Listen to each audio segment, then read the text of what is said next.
Imagine for a moment that a 43-year-old woman starts a secret relationship with a man almost 20 years her junior. Now, imagine that together, they hatch a plan so twisted it feels like it was ripped straight out of a horror movie. This is a story of forbidden passion that didn't just destroy a marriage. It pushed them to devise the cruelest way to get rid of the husband, cold, calculated, and absolutely heartless. The most terrifying part is trying to comprehend what that man went through. The desperation of feeling the earth falling over him, fighting for every breath, fully conscious that he was being buried alive. It's a real-life nightmare that will leave you breathless. Stay until the end of this video to uncover every single detail of this shocking case. Hello everyone. 3 times a week, this channel brings you the crimes that have shaken the world: brutal murders, injustice, impunity, corruption, and the harshest sentences behind these stories. Before we begin, make sure you subscribe and activate all notifications. And don't forget to leave a like, that helps us continue creating content. Now, let's analyze every detail of this disturbing criminal case. Rosa Graciela Mejia Izquierdo was born in 1979 and grew up with her younger sisters, Leslie and Lucy.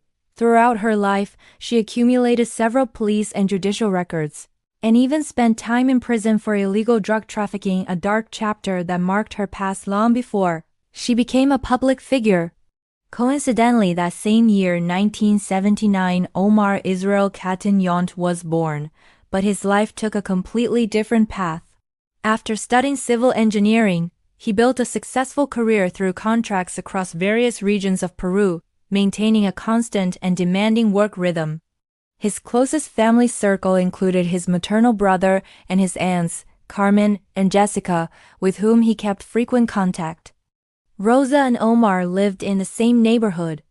Their first encounters turned into a friendship, and over time, that friendship deepened until they eventually began a romantic relationship. As things progressed, Rosa moved into Omar's home, and they started living together.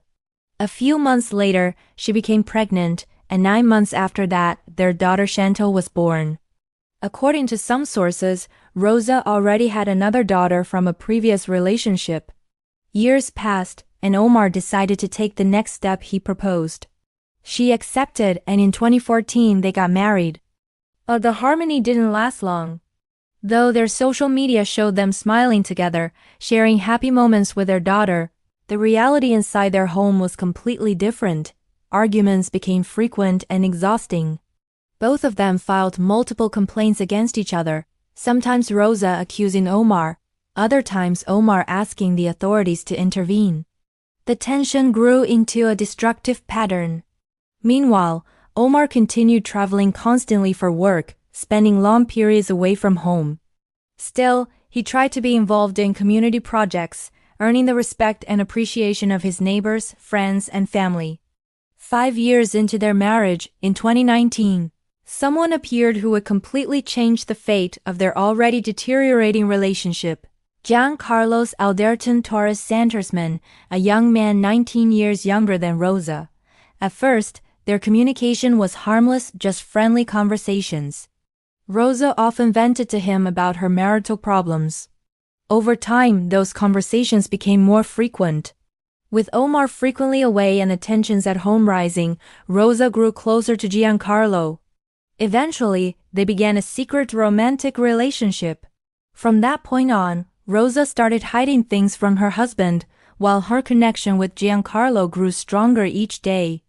The desire of the lovers to be together clashed with Omar's presence in Rosa's life.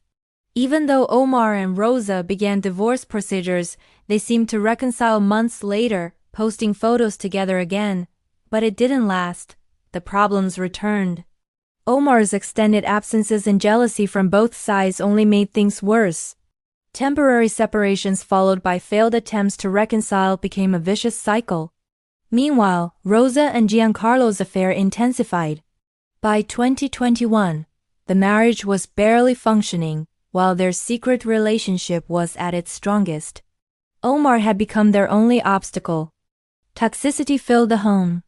The police complaints continued, sometimes Omar accusing Rosa of abuse, sometimes Rosa accusing him. the pandemic lockdown only made things worse.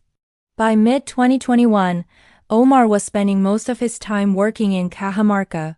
He returned home occasionally, depending on the state of their relationship, but 2021 ended without any real improvement. Early January 2022 was filled with tension. Omar filed a new complaint against Rosa, an event that authorities believe was the breaking point. For years, Rosa and Giancarlo had joked about getting Omar out of the way so they could be together. But that dark fantasy was slowly turning into a real plan. On the night of January 10, 2022, in the early morning hours, Omar was asleep when suddenly someone turned on the bedroom light. Startled, he woke up. Rosa told him that two men had broken in to rob them. The intruders acted violently, threatening him with sharp objects. Scared for Rosa's safety, Omar cooperated. They ordered him to kneel and put his hands behind his back. They tied his legs and wrists with ropes and his own shoelaces, immobilizing him completely. Omar begged them not to hurt his wife and told them to take whatever they wanted. But then, the nightmare truly began. As soon as they finished restraining him, Rosa jumped on him and started beating him. That's when Omar realized she was part of the attack. One of the men put a plastic bag over Omar's head. Rosa pressed a pillow over his face. Omar struggled desperately, but eventually he lost strength and went still. Believing he was dead, Rosa and the two men dug a shallow grave about 1 meter deep in the yard. They placed Omar inside, poured lime over his body, and covered the grave. Then, the two men walked away calmly, talking and laughing as if nothing had happened. That very same morning, Omar's family noticed he wasn't answering their calls. They contacted Rosa, who claimed he was working out of town with no signal. But as the hours passed, worry turned into fear. His family reported him missing. For more than 2 weeks, they pressured the authorities and tried repeatedly to speak with Rosa, who showed no concern at all. On January 25th, Omar's brother visited the house. Rosa acted calm and even offered to let him search inside. He refused, not wanting to violate her privacy. She asked for his phone number and promised to call with any updates.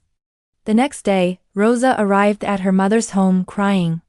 She told her sisters that two men had broken in and killed Omar during a robbery attempt, supposedly because he refused to give them his bank card. When they asked why she stayed silent, she said the men had threatened to kill her if she talked. Her sisters asked where the body was. Rosa said it was buried in the yard. They rushed to the house. A horrible smell confirmed the truth.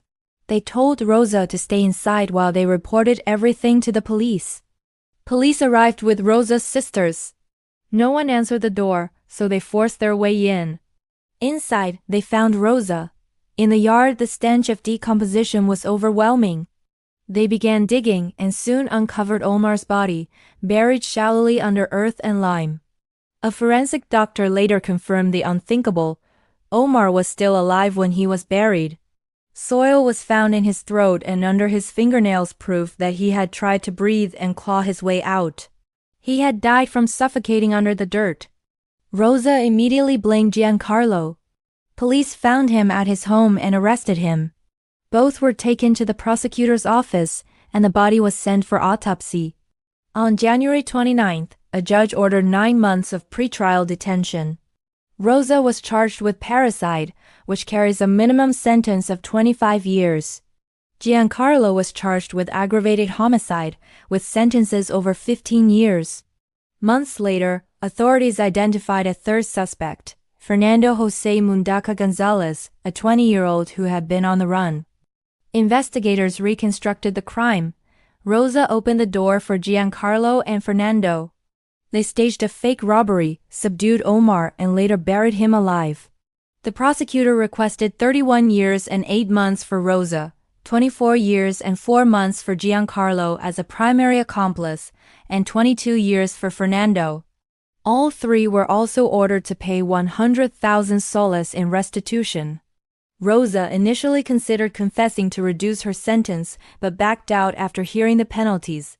She claimed she was innocent. But the evidence, her contradictions, the testimonies, and the forensic results was overwhelming. In the final verdict, Rosa Graciela Mejia Izquierdo was sentenced to 31 years and 8 months. Giancarlo received 25 years and 4 months, and Fernando was sentenced to 22 years. All must serve their sentences in Chiclayo's prison. A love affair that turned into monstrosity. The age difference alone raises questions. How did a relationship with a man nearly 20 years younger spiral into such a horrific plan? It seems manipulation, obsession, and emotional dependency created a deadly mix. For Rosa and her lover, removing Omar seemed like a solution, but what they carried out was an act of extreme cruelty. And imagining Omar buried alive, struggling to breathe, it's a chilling reminder of how darkness can grow inside people who once shared a home, a child, and a life. The worst crimes don't always come from strangers, sometimes. They come from the very people who promise to love and protect us.